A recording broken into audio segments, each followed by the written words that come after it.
Bismillahirrahmanirrahim. Assalamualaikum warahmatullahi wabarakatuh. Nama saya Muhammad Rizky Ramdhani dari Fakultas Teknik.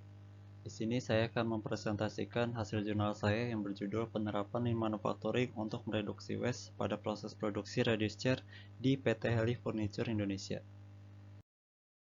Pembahasan yang akan dilakukan yaitu terdiri dari pendahuluan, metodologi penelitian, hasil penelitian dan pembahasan, kemudian kesimpulan.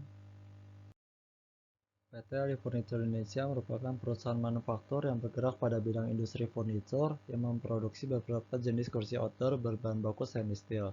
Dalam penelitian ini berfokus pada salah satu jenis produk, yaitu produk reduced chair karena memiliki persentase keterlambatan paling besar dibandingkan dengan kursi lainnya, yaitu sebesar 54,55%.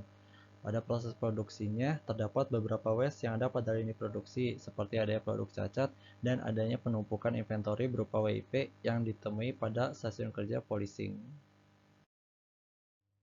Rumusan masalah pada penelitian ini yaitu apa saja tiga waste dominan yang terdapat pada proses produksi reduced chair, kemudian apa saja akar penyebabnya, kemudian rekomendasi apa yang dapat dilakukan untuk mereduksi ketiga waste tersebut.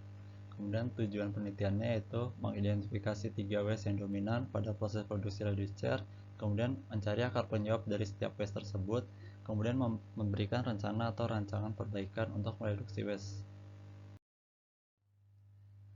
Teknik pengumpulan data yang dilakukan yaitu melalui kuesioner, wawancara, observasi, dan studi pusaka. Kemudian tahapan pengolahan datanya terdiri dari membuat VSM, kemudian identifikasi waste menggunakan waste assessment model, pemilihan falsat, kemudian identifikasi penyebab terjadi waste tertinggi menggunakan 5 WISE dan FMEA, kemudian membuat rencana atau rancangan perbaikan berdasarkan akar penyebab yang ada. Membuat VSM diperoleh proses cycle efisiensi pada kondisi saat ini yaitu 88,46%. Kemudian identifikasi waste dengan konsep waste assessment model.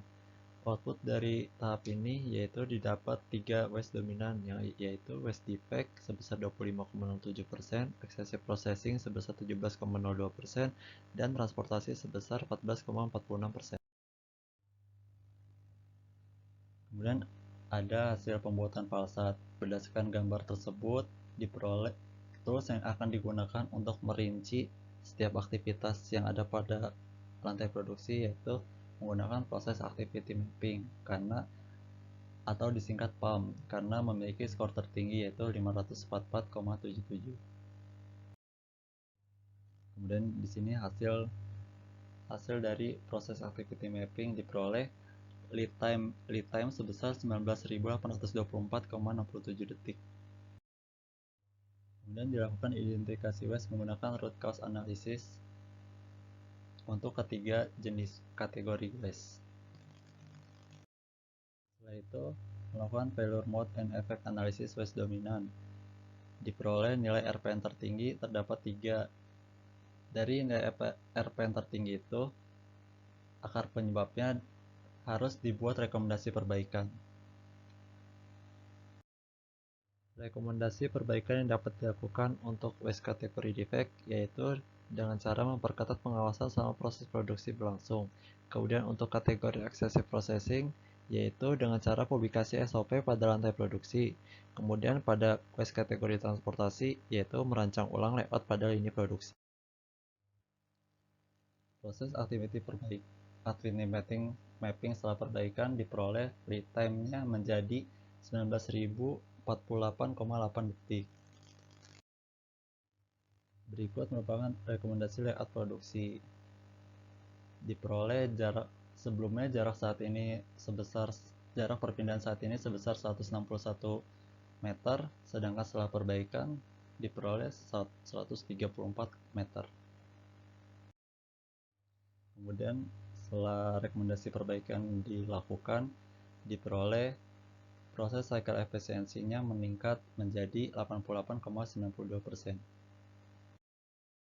Berdasarkan hasil pengolahan data yang dilakukan, terdapat waste dominan yang terjadi, yaitu waste kategori defect dengan persentase 22,36%, excessive processing sebesar 17,27%, dan transportasi sebesar 13,94%. Kemudian akar penyebab untuk kategori defect yaitu operator kurang memahami teknik welding yang baik dan benar. Kemudian untuk kategori excessive processing, yaitu operator kurang memahami proses polishing. Kemudian untuk transportasi, akar penyebabnya adalah layout pada lini produksi belum memperhatikan keterkaitan antar stasiun kerja. Rekomendasi yang perbaikan yang telah dilakukan dapat mereduksi lead time sebesar 101,88 detik dan meningkatkan efisiensi sebesar 0,46%. Terima kasih presentasi kali ini. Kurang lebihnya mohon maaf. Wassalamualaikum warahmatullahi wabarakatuh.